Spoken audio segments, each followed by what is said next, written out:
Hello friends, कैसे हो सारे। मैं विक्रम और आज के वीडियोस में हम डिस्कस करेंगे रिप्रोडक्टिव इन प्लांट्स, यानी कि पौधों में जो प्रजनन या जनन होता है उससे जो संबंधित क्वेश्चन है 21 वह डिस्कस करने वाले हैं। ये क्वेश्चन आपके पीवीएफटी और पीएटी जैसे एंट्रेंस एग्जाम के लिए बहुत ही महत्वपूर्ण रहने वाले हैं। तो समय गवाते न हुए सीधे क्वेश्चन की ओर लौटते हैं। तो क्वेश्चन फर्स्ट है, स्त्री दल पुष्प यानी पुष्पों में बना होता है। ऑप्शन है स्टिग्मा, स्टाइल, ओवरी या उपरोक्त सभी। तो डी आंसर रहेगा इसका उपरोक्त सभी। तो मेल रिप्रोडक्टिव जो ऑर्गन्स होते हैं पुष्प में वह किसके बने होते हैं? ऑप्शन है डी यानी कि उपरोक्त सभी। तो फीमेल रिप्रोडक्टिव जो ऑर्गन्स होते हैं उसमें स्टिग्मा, स्टाइल और ओवरी तीनों होते हैं। इसके बाद तो the female team is a man of in flower, तो ये रहेगा हमारा डी। ओके, सेकंड क्वेश्चन की हम बात करें, पादपों में एम्फीबियम या उभय स्थानी किससे संबंधित हैं? ऑप्शन है शैवाल, बायोफाइटा, कवक या टेरिडोफाइटा, तो ये रहेगा हमारा बी ब्रायोफाइटा। पादपों में जो एम्फीबियम जो होता है बायोफाइटा से संबंधित है। तो amphibians are relate to which of the plant, तो बायोफाइटा इज राइट आंसर रहेगा। क्वेश्चन नंबर थर्ड है, भ्रूणपोष वाले बीजों को क्या कहा जाता है? ऑप्शन है एपोकर्पिक, बहुभ्रूणता, एंडोकॉर्पिक या एंडोस्पर्मिक, तो ये रहेगा हमारा डी एंडोस्पर्मिक। जो गाइस बहुभ्रूण पोष वाले जो बीज होते हैं उन्हें एंडोस्पर्मिक कहा जाता है। तो what are seed the with endosperm called, तो एंडोस्पर्मिक हमारा राइट आंसर रहेगा। नेक्स्ट, निम्नलिखित में से कौन सी जंगली घास है? ऑप्शन है ट्रापा, हाइड्रिला या जलकुंभी, या डी है बी और सी दोनों। तो सी आंसर रहेगा इसका जलकुंभी। जलकुंभी जो है जंगली घास है। तो which of the following is an aquatic wild grass, तो ये रहेगा हमारा सी जलकुंभी। नेक्स्ट हम बात करें वायु परागण किसमें नहीं होता है? ऑप्शन है घास, मक्का, गेहूं या सैल्विया, तो डी हमारा आंसर रहेगा सेल्विया। सेल्विया जो होता है उसमें जो वायु परागण नहीं होता है, यानी कि एयर पोलिनेशन नहीं होता है, जबकि घास, मक्का और गेहूं में जो है एयर पोलिनेशन होता है। नेक्स्ट आगे हम बात करें, निम्नलिखित में से किस पौधे में स्वपरागण होता है? ऑप्शन है एकलिंगी में, द्विलिंगी में, ए तथा बी दोनों में या किसी में नहीं। विच of the following plants is self pollination, तो ये होगा हमारा बी द्विलिंगी। द्विलिंगी पौधों में गाय स्वपरागण होता है, यानी कि वह पौधे जिनमें नर और मादा जनन अंग एक ही पुष्प पर स्थित होते हैं, तो वहाँ पर स्वपरागण होता है। इसके बाद नेक्स्ट हम बात करें, अगुणित भ्रूणपोष निम्नलिखित में से किसकी विशेषता है? ऑप्शन है आवृत बीजी, अनावृत बीजी, फफूंद या शैवाल, तो which of the following is a characteristic of haploid embryoid, तो ये रहेगा हमारा बी, यानी कि अनावृत बीजी यानी कि एंजियोस्पर्म। एंजियोस्पर्म जो मुख्य रूप से अगुणित भ्रूणपोष की महत्वपूर्ण विशेषता है। आगे हम बात करें, इनमें से कौन कायिक प्रवर्धन नहीं है? ऑप्शन है प्रकंद, चूषक, शाखा या चल बीजाणु, तो डी आंसर रहेगा चल बीजाणु। चल बीजाणु जो होता है कायिक प्रवर्धन नहीं होता है, और कायिक प्रवर्धन को हम अनिषेक जनन जो अलैंगिक जनन भी हम बोल सकते हैं। तो which of the following is not a vegetative एम्फिलिपेरा, तो ये रहेगा हमारा डी चल बीजाणु या फ्लोटिंग स्पॉर्स।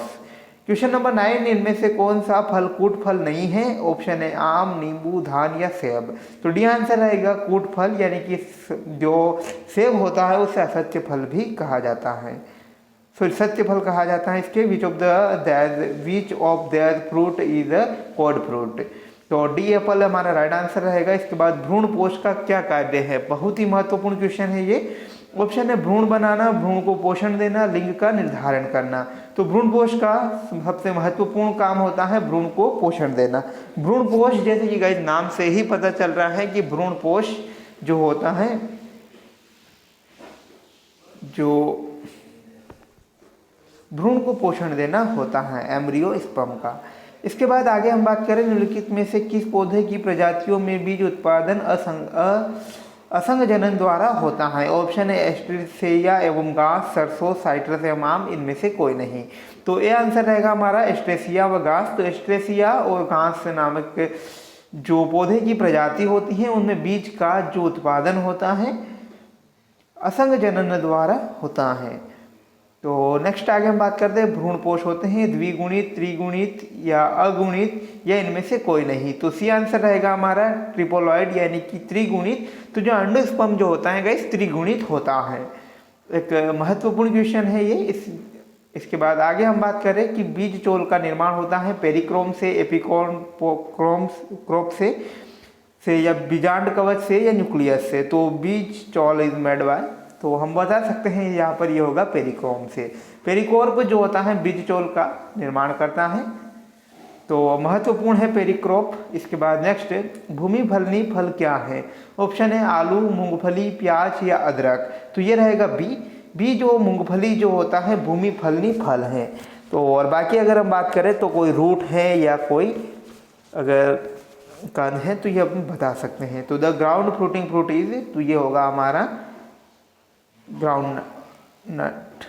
ओके, तो आगे हम बात करते हैं क्वेश्चन नंबर 15 कि वायु परागण सामान्यतः पाया जाता है लिली में, घासों में, ऑर्किड में या लेग्यूमिनस में। तो बी आंसर रहेगा हमारा घासों में। तो air pollination is generally found in, तो ये रहेगा इन द ग्रास। तो घासों में जो होता है गाइस अधिकतर वायु परागण मिलते हैं। नॉर्मल बात रहती है पौधों जो घास होती है उनमें वायु परागण की। इसके बाद निम्नलिखित में से किसके द्वारा जल परागण होता है? जलकुंभी के द्वारा, कमल के द्वारा, हाइड्रिला के द्वारा, बी और सी दोनों।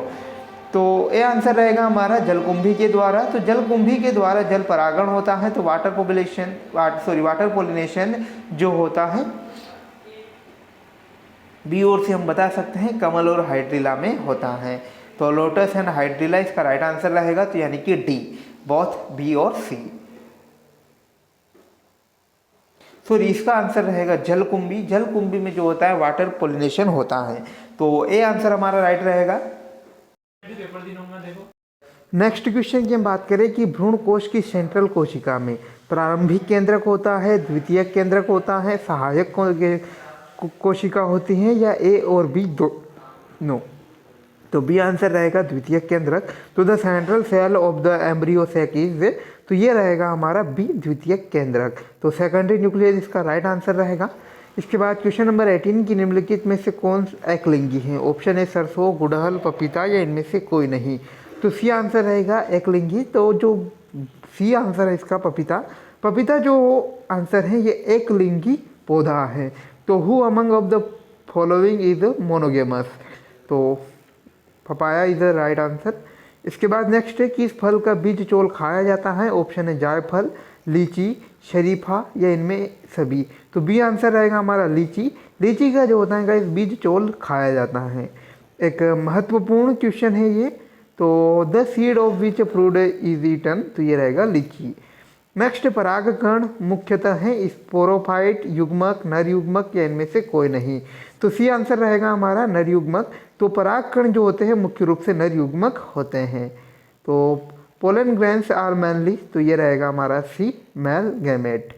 नेक्स्ट हम बात करें पराग भित्ति होती हैं एक स्त्री, द्विस्त्री, त्रिस्त्री या कई स्त्री। तो बी आंसर रहेगा हमारा द्विस्त्री। तो पराग भित्ति जो होती हैं गाइस द्विस्त्री होती हैं। तो फ्रेंड्स आज की वीडियो में इतना ही और मिलते हैं नई वीडियोस के साथ। तब तक धन्यवाद और आप चैनल को सब्सक्राइब करिए ताकि कोई भी नई वीडियोस हो उसे आप मिस न कर पाएँ। Thanks for watching guys.